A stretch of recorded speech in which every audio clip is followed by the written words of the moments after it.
പ്രസിദ്ധമായ ഉത്രാളിക്കാവ് പൂരം ഇന്ന് ആഘോഷിക്കുന്നു. പാരമ്പര്യമായ ആചാരാനുഷ്ഠാനങ്ങളും രാജകീയ പ്രൗഢിയുടെയും മതസൗഹാർദ്ദത്തിന്റെയും സംഗമവേദിയായ ഉത്രാളിക്കാവ് പൂരത്തിന് തുടക്കമായി. എങ്കേക്കാട് ദേശത്തിന്റെ എഴുന്നള്ളിപ്പ് ഉത്രാളിക്കാവ് ക്ഷേത്രത്തിൽ നിന്ന് ആരംഭിച്ചു. എങ്കേക്കാട്, കുമരനെല്ലൂർ, വടക്കാഞ്ചേരി ദേശങ്ങളാണ് പൂരത്തിലെ പങ്കാളികൾ.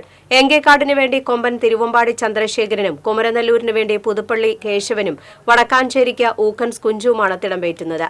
എങ്കേക്കാട് ദേശത്തിന്റെ എഴുന്നള്ളിപ്പിന് ചോറ്റാനിക്കര സുഭാഷ് മാരാരുടെ പ്രാമാണികത്വത്തിലുള്ള നടപ്പുര പഞ്ചവാദ്യം അകമ്പടിയായി. കുമരനെല്ലൂർ ദേശത്തിന്റെ എഴുന്നള്ളിപ്പിന് ചോറ്റാനിക്കര നന്ദപ്പന്മാരാർ നയിക്കുന്ന പഞ്ചവാദ്യവും വടക്കാഞ്ചേരി ദേശത്തിന്റെ എഴുന്നള്ളിപ്പിന് വൈക്കം ചന്ദ്രന്മാരാർ നയിക്കുന്ന പഞ്ചവാദ്യവും അകമ്പടിയാകും. പൂതൻ, തിറ, ഹരിജൻ വേല തുടങ്ങിയവയും വൈകിട്ട് ക്ഷേത്രത്തിലേക്ക് എത്തിച്ചേരും. വൈകിട്ട് നടക്കുന്ന കൂട്ടിയെഴുന്നള്ളിപ്പ് ഏറെ ആകർഷകമാണ്.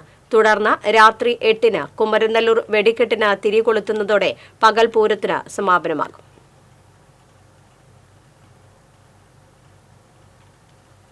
പൂരപ്രേമികൾക്ക് ആവേശ കാഴ്ച സമ്മാനിക്കുകയാണ് ഉത്രാളിക്കാവ് പൂരത്തോടനുബന്ധിച്ച് ദേശങ്ങളൊരുക്കിയ കാഴ്ചപ്പന്തലുകൾ. ഉയരത്തിൽ മുമ്പിൽ ഏങ്കക്കാട് ദേശത്തിന്റെ കാഴ്ചപ്പന്തലാണ്.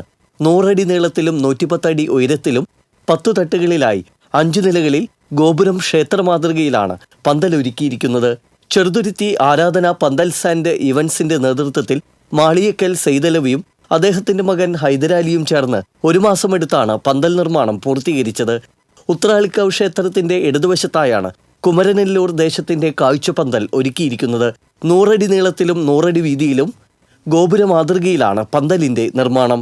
ചെറുതുരുത്തി മയൂര പന്തൽ വർക്ക്സ് ഉടമ MA യൂസഫും അദ്ദേഹത്തിന്റെ മകൻ കബീറും 20ഓളം തൊഴിലാളികളും ചേർന്നാണ് കാഴ്ചപ്പന്തലിന്റെ നിർമ്മാണം പൂർത്തീകരിച്ചത്. കൊടുങ്ങല്ലൂർ ഷൊർണൂർ സംസ്ഥാന പാതയോരത്ത് വടക്കാഞ്ചേരി ദേശകമ്മിറ്റി ഓഫീസിന് എതിർവശത്തായാണ് വടക്കാഞ്ചേരി ദേശത്തിന്റെ കാഴ്ചപ്പന്തൽ. 90 അടി നീളത്തിലും 90 അടി ഉയരത്തിലുമാണ് ഇത്തവണ കാഴ്ചപ്പന്തലിന്റെ നിർമ്മാണം. ഗോപുരക്ഷേത്ര മാതൃകയിൽ തീർത്ത ക്ഷേത്രപന്തൽ 38 വർഷത്തോളമായി ഈ മേഖലയിൽ തൊഴിലെടുക്കുന്ന മിണാലൂർ ചന്ദ്രനാണ് പന്തൽ നിർമ്മാണം പൂർത്തിയാക്കിയത്. 20 വർഷത്തോളമായി വടക്കാഞ്ചേരി ദേശത്തിനു വേണ്ടി പന്തലൊരുക്കുന്നത് ചന്ദ്രനാണ്. TC വിനോസ്, വടക്കാഞ്ചേരി.